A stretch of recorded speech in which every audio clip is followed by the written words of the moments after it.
From chronic pain to sports injuries, get Asia's leading joint care under one roof. Your journey to mobility starts at Sunshine Bone and Joint Institute by KIMS Sunshine Hospital, Gachibowli or Begumpe. Book your consultation today.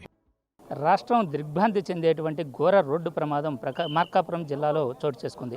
Markapuram జిల్లా రాయవరం పలకలక్వారీ సమీపంలో ఉన్నటువంటి మూలమలుపు వద్ద జరిగినటువంటి ఈ ఘోర road ప్రమాదంలో travel bus ఒక కంకర్ ట్రిప్పర్ను ఎదురెదురుగా ఢీకొన్న ఘటనలో 13 మంది సజీవ దహనమైనటువంటి ప్రదేశంలో మనం ఉన్నాం. ఈ ఘటనకు సంబంధించి కానీ గమనించినట్లయితే చేమకుర్తి వైపు నుంచి వస్తున్నటువంటి కంకర్ ట్రిప్పర్, ఇటు మార్కాపురం నుంచి వస్తున్నటువంటి ట్రావెల్ బస్ రెండు కూడా ఎదురెదురుగా ఢీకొన్నాయి. దీనికి సంబంధించి ఇప్పటి వరకు అధికార యంత్రాంగం తెలియజేసిన వివరాల ప్రకారం కానీ చూసినట్లయితే ట్రిప్పర్ లారీ ఎదురుగా వస్తున్నప్పుడు ఈ ఎదురుగా వస్తున్నటువంటి బస్సు ఓవర్ స్పీడ్తో పైనుంచి రావడం, ఇది చిన్న ఘాట్ లాగా ఉన్న నేపథ్యంలో కింద నుంచి వచ్చేటువంటి లారీని వేగంగా ఢీకొట్టింది. దీంతో లారీ ఒక్కసారిగా అదుపు తప్పి బోల్తా పడింది. బోల్తా పడ్డప్పుడు లారీ ట్యాంకరు బ్లాస్ట్ అవ్వడం, అందులో నుంచి డీజిల్ బయటకు చిమ్మి ఒక్కసారిగా మంటలు వ్యాపించడంతో లారీతో పాటు బస్సు కూడా పూర్తిగా దగ్ధమైపోయింది. అయితే ఈ బస్సు ప్రమాదం చోటు చేసుకున్నటువంటి నేపథ్యంలో బస్సులో ఉన్నటువంటి ఎమర్జెన్సీ డోర్ వైపుకు ఎక్కువ మంది కూడా రావడం జరిగింది. అంతేకాకుండా ముందు ఉన్న డోర్ నుంచి కొంతమంది బయటకు రాగలిగారు. ఈ ప్రమాద సమయంలో కానీ చూసినట్లయితే బస్సులో మొత్తం కూడా 41 మంది ప్రయాణికులు ఉన్నట్లు తెలుస్తుంది. వీరిలో ఎక్కువ భాగం కొనకలమెట్ల, కనిగిరి, పామూరు మండలాలకు చెందినటువంటి వారే ఎక్కువగా ఉన్నారు. జగిత్యాల నుంచి బయలుదేరినటువంటి బస్సు హైదరాబాద్లో వీరందరినీ కూడా ఎక్కించుకున్నట్టు తెలుస్తుంది.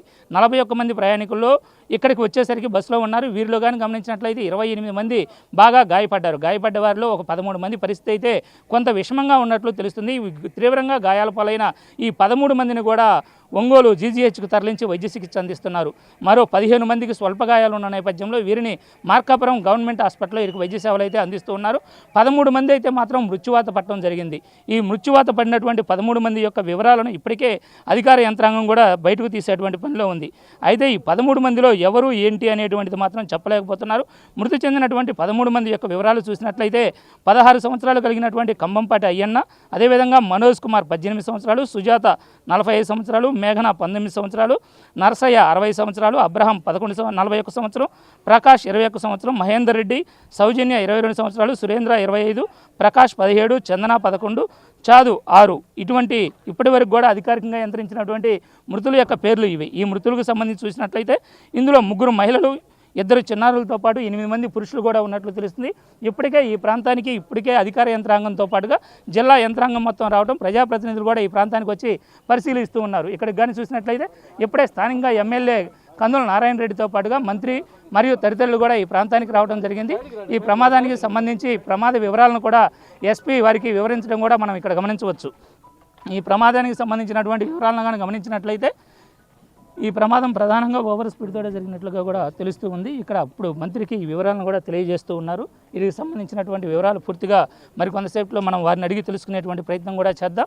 ఈ బస్సు ప్రమాదంలో కానీ గమనించినట్లయితే మృతి చెందిన వారిలో ఎక్కువ మంది కూడా ఎమర్జెన్సీ ద్వారం వేయడంతో ఎమర్జెన్సీ ద్వారం వద్దే మృతులు మొత్తం కూడా ఎమర్జెన్సీ ద్వారం వద్దే ఉన్నట్లుగా కూడా అధికారిక యంత్రాంగం ఇప్పటికే గుర్తించింది. ఎప్పుడైతే ప్రమాదం చోటు చేసుకుందో ఆ బస్సులో ఉండేటువంటి సగం మంది ముందు డోర్ వైపుకి రాగా మరో సగం మంది ఎమర్జెన్సీ డోర్ వైపుకి వచ్చారు. అయితే ఎమర్జెన్సీ డోరు తెలుసుకోవడం లేటు కావడం, ఆ చీకట్లో ఎమర్జెన్సీ డోర్ను గుర్తించకపోవడంతో మృతులంతా కూడా మృతి చెందినట్లు తెలుస్తుంది. మృతి చెందిన 13 మంది మృతదేహాలు కూడా ఎమర్జెన్సీ డోర్ వద్దే ఉన్నట్లుగా కూడా అధికారిక యంత్రాంగం గమనించారు. అయితే ఎమర్జెన్సీ డోర్లో నుంచి కొద్ది మంది మాత్రమే బయటకు రాగలిగినట్లుగా కూడా ప్రత్యక్ష సాక్షులు అయితే తెలియజేసినట్లుగా తెలుస్తుంది.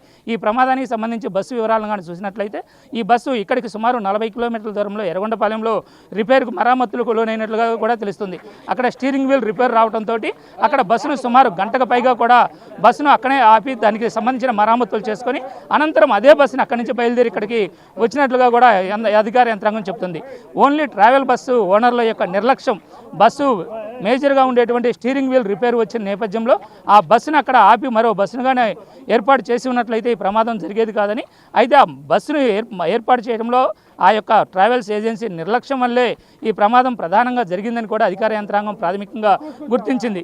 అయితే ఈ అధికార యంత్రాంగం గుర్తించిన నేపథ్యంలో హరే కృష్ణ ట్రావెల్స్ ఏదైతే ఉందో వారిపైన గట్టిగా చర్యలు అయితే తీసుకోవాలని చెప్పి ఇప్పటికే ప్రజానికం మొత్తం కూడా ముక్తకంఠంతో కోరుతున్నారు. అయితే ఈ బస్సుకు సంబంధించి ఇప్పటికే అధిక ట్రాఫిక్ చలనాలు కూడా అంటే నిబంధనలకు విరుద్ధంగా నడిపినట్లుగాను, ర్యాష్ డ్రైవింగ్తో పాటుగా అనుమతులు సరిగా లేనట్లుగా కూడా తెలుస్తుంది.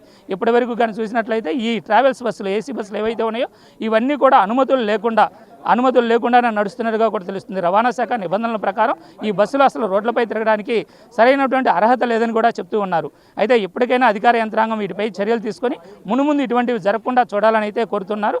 సంఘటనా స్థలం నుంచి వీడియో జర్నలిస్ట్ చంటితో శ్రీనివాస్, బిగ్ టీవీ.